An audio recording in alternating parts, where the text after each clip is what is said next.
महाभारत को प्राचीन काल का एक बहुत बड़ा और खतरनाक युद्ध माना जाता है, जिसमें लाखों योद्धाओं ने भाग लिया था। कहा जाता है कि इस युद्ध में कई ऐसे शक्तिशाली योद्धाओं ने भाग लिया था जो अपार अजय थे। दोस्तों, इन योद्धाओं के पास ऐसे शक्तिशाली और खतरनाक हथियार थे जिससे पूरी पृथ्वी को नष्ट किया जा सकता था। लेकिन क्या आप लोगों को मालूम है महाभारत काल के 5 सबसे शक्तिशाली योद्धा कौन थे?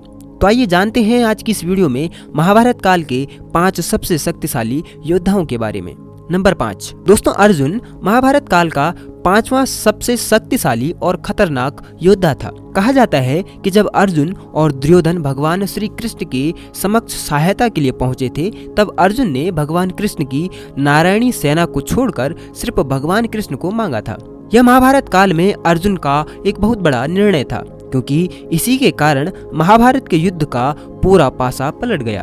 क्योंकि भगवान श्री कृष्ण के कारण ही महाभारत युद्ध में पांडवों ने कौरवों को बुरी तरह से हराया था। महाभारत युद्ध में अर्जुन के पास ऐसे कई शक्तिशाली हथियार थे जिसके कारण उसने कौरवों की आधी से ज्यादा सेना का सर्वनाश कर दिया था, जिसमें द्रोणाचार्य और भीष्म पितामह जैसे महारथी भी शामिल थे।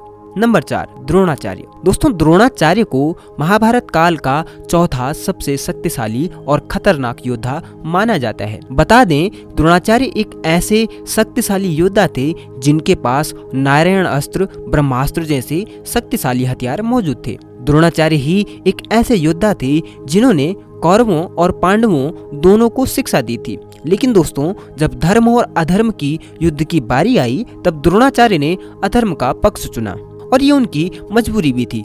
लेकिन दोस्तों, द्रोणाचार्य को ऐसे ही नहीं मारा जा सकता था, जिसके लिए भगवान श्री कृष्ण ने एक चाल चली थी और भीम के हाथों एक अश्वत्थामा नामक हाथी को मरवा दिया और चारों तरफ यह सनसनी फैला दी कि अश्वत्थामा मारा गया। जिसके बाद द्रोणाचार्य ने अपने शस्त्र त्याग दिए, जिसका फायदा उठाकर धृष्टद्युम्न ने द्रोणाचार्य का सिर धड़ से अलग कर दिया। नंबर 3, कर्ण। दोस्तों कर्ण महाभारत काल का तीसरा सबसे शक्तिशाली योद्धा माना जाता है। कर्ण एक ऐसा योद्धा माना जाता है जिसे उसके कवच कुंडल के बिना युद्ध में पराजित करना असंभव था। दोस्तों कर्ण एक शक्तिशाली योद्धा होने के साथ साथ एक बहुत बड़ा दानवीर भी था, जिसके कारण कर्ण का नाम आज बड़े गर्व से लिया जाता है। दोस्तों बता दें, जब महाभारत का युद्ध चल रहा था, तब अर्जुन के पिता देवराज इंद्र कर्ण के सामने एक भिक्षुक ब्राह्मण बनकर पहुंचे थे और कर्ण को उसके कवच कुंडल को दान के रूप में मांग लिया था। तब कर्ण ने अपनी जान की फिक्र न करते हुए कवच कुंडल को दान स्वरूप देवराज इंद्र को दे दिया था। दोस्तों कहा जाता है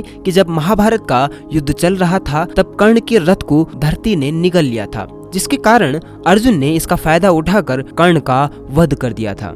नंबर 2, भीष्म। दोस्तों भीष्म पितामह महाभारत काल के दूसरे सबसे शक्तिशाली योद्धा माने जाते थे। दोस्तों कहा जाता है कि भीष्म पितामह को वरदान मिला था कि उनकी मृत्यु उनकी इच्छा के अनुसार होगी और भीष्म पितामह एक ऐसे शक्तिशाली योद्धा थे जिनके पास कई ऐसे शक्तिशाली हथियार थे, जिसके कारण भीष्म पितामह को उस काल में हराना असंभव था। दोस्तों कहा जाता है कि भीष्म पितामह ने अपने गुरु परशुराम को भी युद्ध में हराया था। जब महाभारत का युद्ध चल रहा था, तब भीष्म पितामह ने पूरे 10 दिन तक पांडवों की सेना का सर्वनाश किया था। तब सभी पांडवों को लगने लगा कि भीष्म पितामह के रहते हुए वे कभी युद्ध नहीं जीत सकते हैं। जिसके बाद उन्होंने एक चाल चली और शिखंडी को अर्जुन के रथ में लाकर खड़ा कर दिया, जिससे भीष्म पितामह ने अपने शस्त्र त्याग दिए और इसका फायदा उठाकर अर्जुन ने भीष्म पितामह के शरीर को पूरा छेद दिया और उन्हें बाणों की सैया पर लिटा दिया।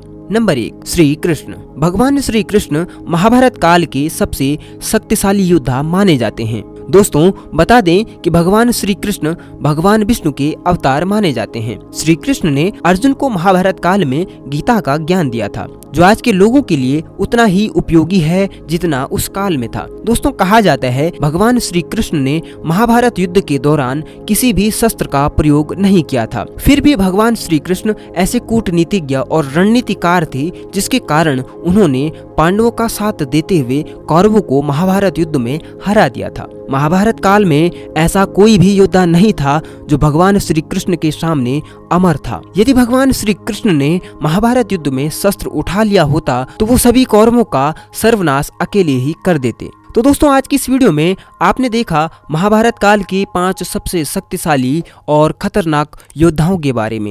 ये वीडियो आपको कैसा लगा हमें कमेंट करके जरूर बताएं।